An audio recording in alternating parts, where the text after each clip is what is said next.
guys, welcome back to another episode of Rebuilding Portsmouth. Now then, I think I may well have just had the best month that I've ever had on Football Manager in terms of the way I felt about the game and the results and everything.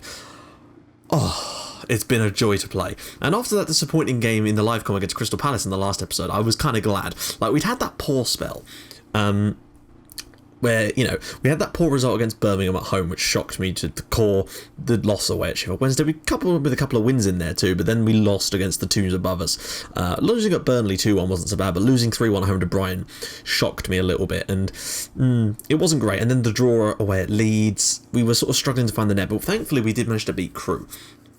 Now, this month, my main aim was just to try and continue what we're doing. My hope was, and as you know I said this in the last episode, that we could try and get some points on the board a bit more now, because we had that tough run of games, and okay, we didn't do so well in it, but the fact is the other teams are going to have tough runs of games too, and it's up to us to be taking points from teams while this run's going on, and I think that is exactly what we've done this month. It has been phenomenal. So let's just dive straight in, and the first game of the month was our home to Oxford, and this is a game that we should always be winning. Oxford are having an alright season, it has to be said, but we're a much better side than they are, and we showed this on the night.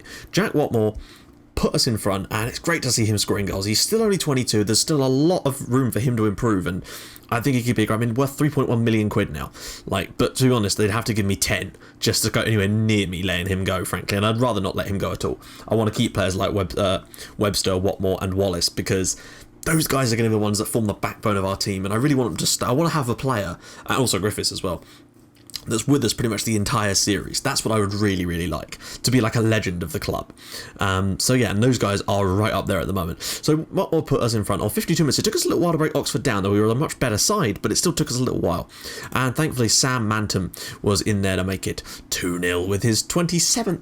Not his 27th, what am I talking about? He's 27 years old, sorry. I'm still getting used to having that there, it's useful though. I actually prefer that, you get more information. So as you can see, the match stats, 4 decent chances, half chances. We were definitely the better side in virtually every department of this game, and it was great to get ourselves a win. And it also, for me, 3 clean sheets in the league in a row. And we did that earlier in the year, if you recall, when we had, where was it? That run that we went on, where we had, I think, kept 3 clean sheets on the bounce too, and that was fantastic. In our next game, we did it again. We did it again. This was a slightly tougher one. I genuinely think we were lucky to get away with this. But Kieran Griffiths is yet again proving to be an absolute hero for this club. He stepped in there and scored yet another goal for us, and now he's worth 1.6 million. And he has just signed a new contract as well, which is why his wage has gone through the roof. But I've got him on a 4-year extension, plus a year automatic extension in the final year after 15 games. So we should have him for at least another 5 years.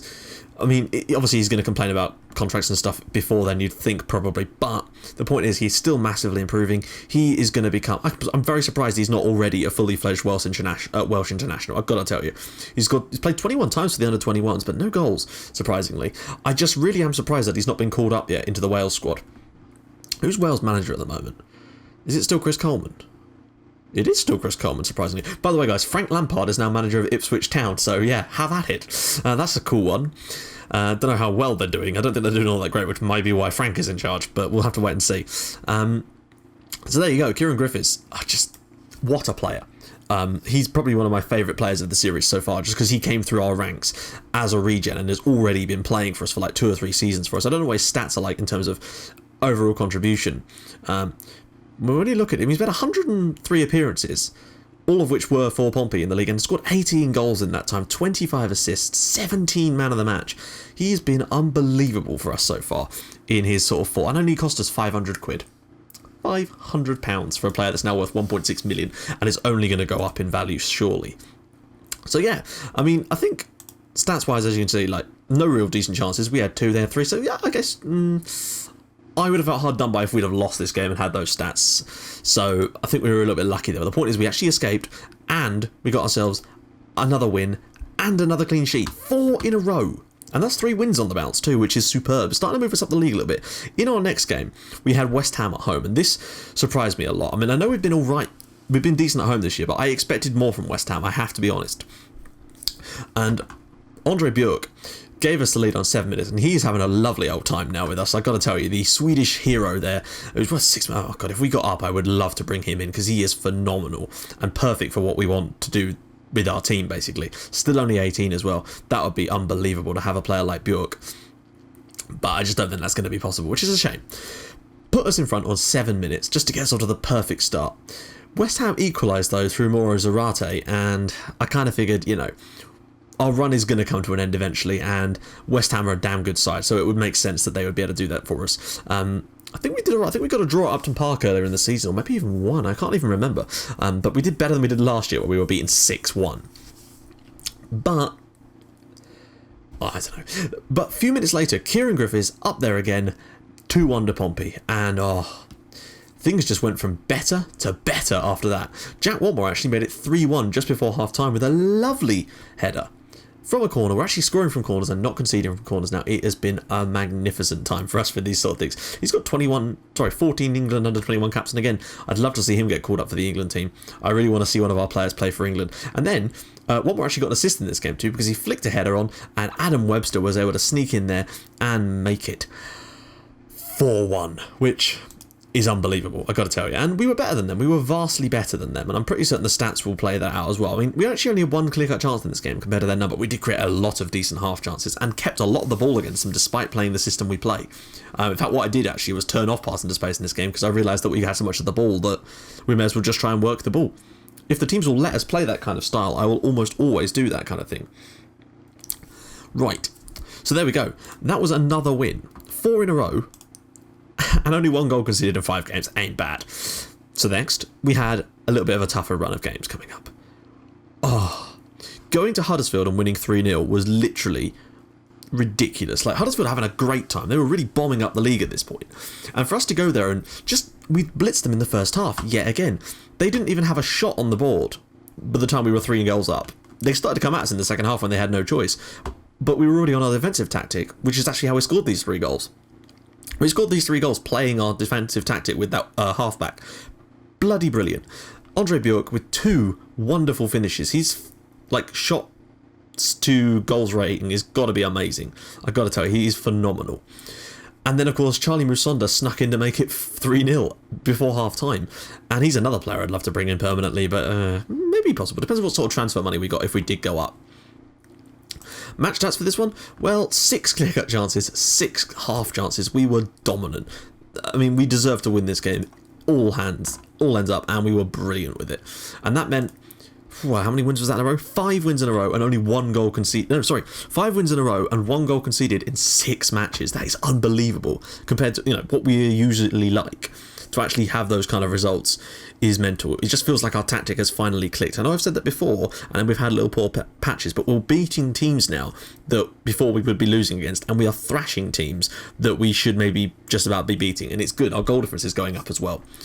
In our next game, we had bottom of the table Millwall, away from home, albeit. So all I did, go to my defensive tactic again, and look who stepped up once more for us, Andre Bjork, with 2 more goals for the season. He's now got 8 goals in 12 starts, which is actually pretty decent. And you might be wondering where Jerome Sinclair is. He's basically been injured this entire month. I think he was on the bench for this game.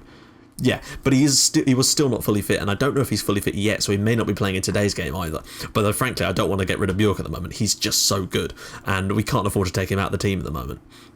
So that then made that, what was that? 6 wins on the bounce. And 1 goal conceded in 7 matches. And I tweeted about this about an hour ago when this happened. And I thought, should I wait 1 more game and see if I can make it 7 clean sheets in 8?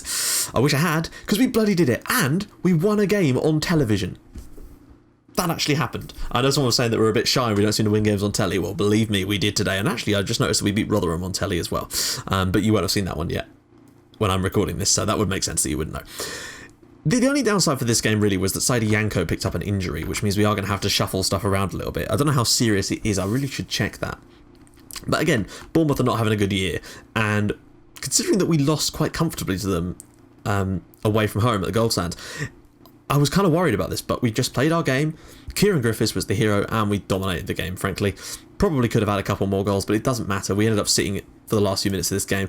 It was a little bit frustrating because we'd made our substitutions, which meant that we actually ended up playing Dudgeon at centre-back and someone else at, like, defensive midfield. It was a very, very sketchy end of the game, but we managed to get away with another clean sheet and another win. And today, that brings us to Leicester, which is today's game, and I really am desperate to win this game. Not because we really need to. In fact, I'm going to show you the championship table now. Look at this. We are now 7 points clear of Brighton in second place. Admittedly, they have a game in hand, but that would still put us 4 points clear of them. I couldn't believe this. We'd fallen so far behind the likes of Burnley and Brighton when we had that poor run. But it just shows you in this league, if you can get a run of games together where you win some, you can fly. Now, also, it's important to note here that we are 15 points clear of Derby County and 15 points clear of Wolves. We also have a game in hand on Wolves, but it's Derby that are, sort of the main one there. So my point is, technically, we could secure a playoff spot today. Not quite, I don't think, because of the if Derby don't win, yeah, we could technically wrap up a playoff spot today. I think that can actually happen, which would be pretty damn cool, and that's one of the reasons. But I also want to just continue this wonderful run that we're on. The other reason, Burnley were miles ahead, but if you just look at the results that Burnley have had lately, they lost away at Wolves. They've had some really sort of dodgy results. They beat Oxford, which is understandable, but they beat Huddersfield away, which was great for us because Huddersfield were sort of hot on our tails. They drew away at Leeds, though. It's been a really tough period, and I think there was another dodgy result in there as well that they had. I can't see if I can find it. And it hasn't exactly been helped. They beat Brighton for us, which is beautiful. So I'm absolutely ecstatic with the way things have gone, basically. And I really hope that we can try and continue that today. Jed Wallace has once again got the best average player in the rating in the league. And something else I want to show you is his stats for the squad, because we are going to take a little look at this one now. That's not the right one. What am I doing? We want stats overall. Here we go. Top goal scorer for us is Jerome Sinclair still with 19, but Bjork has 10 goals in 15 appearances in all competitions. But the real hero for me here is this. Top assister. Jed Wallace has got 26 assists, and I think 25 of those have been in the league. He already broke the record for the most assists in the league in one season in this division, and he's also the most assists of all time in one season for Pompey, of course. He's breaking his own record pretty much every year, but this is unreal from him. I think he could genuinely get 30 assists this season, and that would be just unbelievable. Player of the match, though, Kieran Griffiths has got 8, and that's because he's banging in goals and he's creating goals. It's the perfect combination. He's so good. Yellow cards, of course, Yanko with 7. No more red cards, which has been great. Average rating of Jed Wallace and Kieran Griffiths straight in behind there. So once again, bloody brilliant. Now, the tactic we're playing isn't specifically any different. Now, we are the away side here, and they're playing an interesting sort of 3-5-2 kind of formation. So I've not played against this type of formation this month. I don't think any of the other teams use this, so this could be the one where we come a cropper. I really hope that's not the case, though, because I'd like to wrap up a playoff spot in this episode. Right, no, we don't want that tactic, we want this one, so we're just going to do a little switcheroo here. Get Shinaz back in, McAvoy, Masonda, Bjork, Griffiths. As much as Sinclair is fit, he's not fit, he's still not back to full fitness yet. He's getting there. I've got him playing some under 21 games to improve his match fitness, but obviously that means that his condition goes down a little bit, so he's still going to be out for a couple more games yet, and I'm fine with that in a sense, because Bjork is doing a phenomenal job up front for us, and we've got Glenn Oates just in case. Good that Dominic Hyam's on the bench. Oh, Yanko is actually back again. That's excellent. I was worried that he might be out for longer. That's good. Right, so there we go. Let's just try and get into this game and hope. I really, really want to win every single game this month. 7 straight wins. No, it'd be 8 straight wins, but 7 games won this month. And I think we can do it. We beat Leicester at home with 10 men, and Leicester since then have had an absolute mare. They really are struggling against relegation at the moment, and bear in mind these guys I think were relegated from the Premier League last season, so they've had a piss poor time of it. But then I think some of the other Premier League relegation sides have struggled. Burnley of course haven't, but you never know, we could even overtake them today. That's how amazing we've been lately, though they do have the game in hand. I do still think they will win the league, but they have still been tripping over their shoelaces a little bit lately, and we're there to pounce. And if we won this league, that would be ridiculous for my money, because at times, we looked like we were going to have a good go at it early on, but then we kind of faded away, and now we're just back with a vengeance, and I'm just enjoying this save so much at the moment with the way we're playing. This tactic is just working out beautifully for us. The sort of combination of the two tactics, I should say. That's my favourite thing about it, is the way they work together. Right, let's get this going. I've moved this up here, so we've not got it all on one side of the screen. I'm hoping that we can come up with something special here at... it's not the Walkers anymore, is it? I can't remember what Leicester City's stadium is called, actually. Apologies for that guy. Oh, it's the King Power, isn't it? Yeah. Oh, Richard and Lambert. Can we catch them on the break? That is the worrying thing. I mean, Moisander. I can't believe Moisander plays for Leicester. Noon. I mean, think of how many goals we've conceded so far. Like, in our last 8 games, we've conceded 1 goal. And I think Leicester are probably going to do all right. Oh, don't let them concede a long. Oh, Knockhart's going to score. He's got to score. And he has. 1 minute into the game, and we've bloody conceded. It's unreal. 7 clean sheets in 8 games, and 1 minute into the bloody life con, we bloody concede. It's ridiculous. Poor play from us. But again, we've not come up against this formation this month with this tactic, so I really hope that I don't have to go back to the attacking and then just throw everything at them kind of style. But if we have to, we have to, because I'm desperate to try and win this game so we can wrap up the playoffs in this match. Maybe that was just a blip on the map. We'll have to sort of see how we... Uh-oh. Where's the ball? Oh, it's really out wide. Go on, get clearance in. That's good stuff. We've left a couple of players up the pitch here. Bjorken, is that Wallace out on the right-hand side? No, I don't think it is. Now there's Wallace. Oh, ball over the top for Charlie Musonda. He's through here. Good first touch. He's never going to score from that angle. Oh, he's not even managed to reach the goal. Does that count as a clear catch? Yes, it does. His shot was so weak it didn't even reach the goal. Good stuff. It's almost like it was caught in the water, even though there isn't any. But it was promising. It's promising. It was better. Let's see. I'm just going to team talk and encourage them because we've gone behind. It's not happened in a while, so I need to let them remember what it feels like to go behind in a game. But it's good to be in a position where we can actually afford results to not quite go our way, but I'd rather just keep winning games because winning games breeds confidence. And oh, hello, Musonda with the ball in, and that's going to get cleared away, surely. Yep, uh-oh. I think we're going to get counted on here. Get the blood, get back. Where's our right back gone? That's what I want to know, because that ball is definitely going over there. And Noon, please don't consider fucking penalty. Oh, good tackle, I think. Oh, come on. 2-0? Okay, fine if he puts that in the near post, but it looked to me like that went straight past my goalkeeper, because it went back across his body. I hope this isn't one of these goalkeeper bullshit ones. I don't know why they didn't tackle the ball there either. Noon's ball across. It's a decent header, I've got to tell you. I'm going to stick with what we're doing for now, because it is still early days, but I don't think it's working for us today. The one time it doesn't work. We may well have to go to our usual sort of setup in this one. We're going to wait till sort of half an hour. Now, they are playing quite well here, so we are going to make an early change to this system. Going to go for our more direct style of play. I will keep Chinaz on just for now, because I don't want to make a substitution yet. I may bring him off at half-time and bring someone else in, like Mantum, perhaps to play that role, because we do need to try and force the issue a little bit here against Leicester, even if it does leave us a little bit more exposed. We're 2-0 down. What chance have we got? We've got to go for this now. But it doesn't appear that Burnley are doing much, nor are Brighton. And I'm pretty certain we're not the early game. They just seem to be drawing. In fact, are they losing as well, or is it just like, I don't know. Ah, dear. Oxford are winning. Oxford are winning 3-0 over Brighton. Right, okay, that would be why. Oh, right, here we go. Gillespie's ball along the top. Got to be bloody embarrassing if we have this amazing month and then just lose like ridiculously in the live con. It's a good tackle. Oh, it's not a good tackle. I hate playing against 3-5-2. Big tackle from Yanko, but the ball is just coming straight back at us at the moment. We cannot keep hold of it. Although we actually are keeping hold of it a little bit more. I know we may have to go overload at half time in this one, which is worrying because that could cause all kinds of problems for us in the second half. Oh, don't let him go through again. Whew. They've actually missed their first big decent chance in the game, so I guess that may be a good omen, but well, this is going to need a mammoth second half performance from us. Oh, this is disappointing.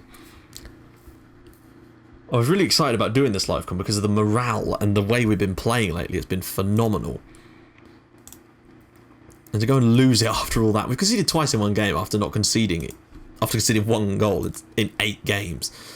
But that's just the way of life, right? We're going to have to throw it on overload now because we're 2 goals down. Right, let's just see here. I'm going to turn off pass into space because they're not going to be bombing at us in the second half. They're going to try and defend. We're going to push higher up. We're going to run at defence. Yeah, okay, that's going to have to do. They're going to try and defend in the second half, and that's going to allow us a little bit more space, you'd think, going forward. And we can work the ball because they're going to let us have it. That's the way I'd like to think about it. If you're 2-0 up at home against a team that are like in the top 2 and you're fighting for your lives, you're not going to try and push for more goals at this point in the game. You're going to try and consolidate what you've got. Oh, God. Ah, right. Thank God I put Dominic Hyam on the bench. Because I've forgot to in a couple of games and it's cost us. Right, here we go. Still annoying to have a captain go off injured. It's not what you need at this point in the game at all. Chris Wooders, yes, I know he has. Oh, that's not the button. Hang on, I've got to check that. When that makes the change, I must check what that's changed because I don't want it to do something silly with our tactics. Oh dear. We are not defending well today. Right, 3 of you. Somebody put a tackle in. Anybody at all? Anybody at... No, nobody's going to put a tackle in. Christ, we are having a love... Oh, Jesus.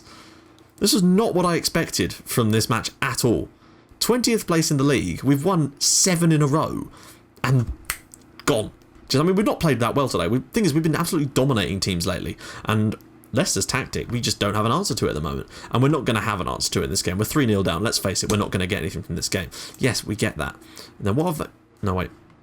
I want to see what my assistant changed. Right, no. No. No. What else has he turned off?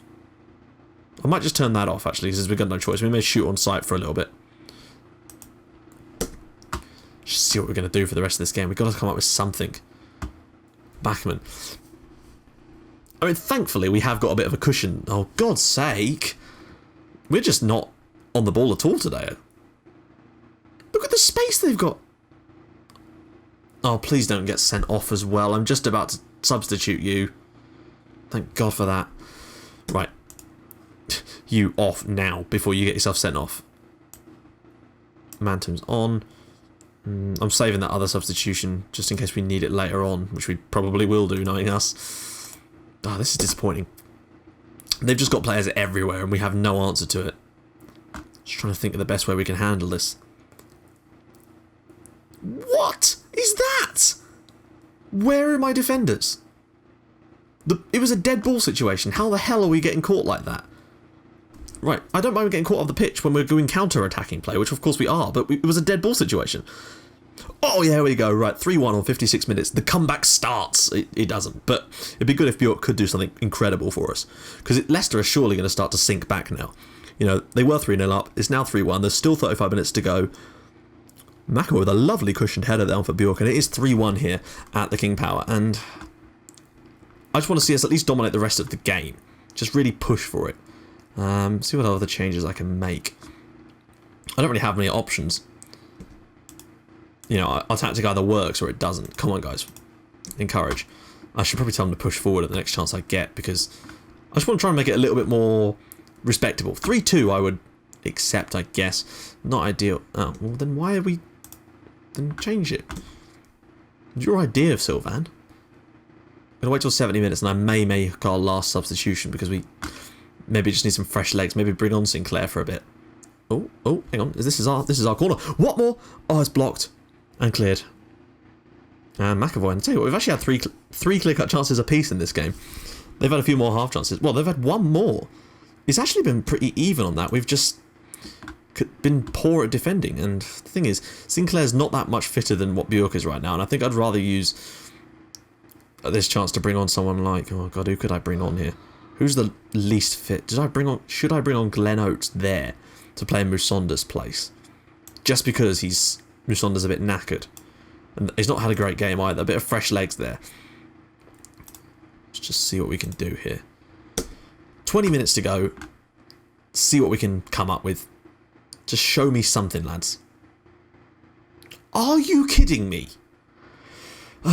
Bring on sub gets injured. That is the ultimate punch in the face from FM there. The old, you bring on your last sub and then not only do you get an injury, but it is in fact the player you've just brought on.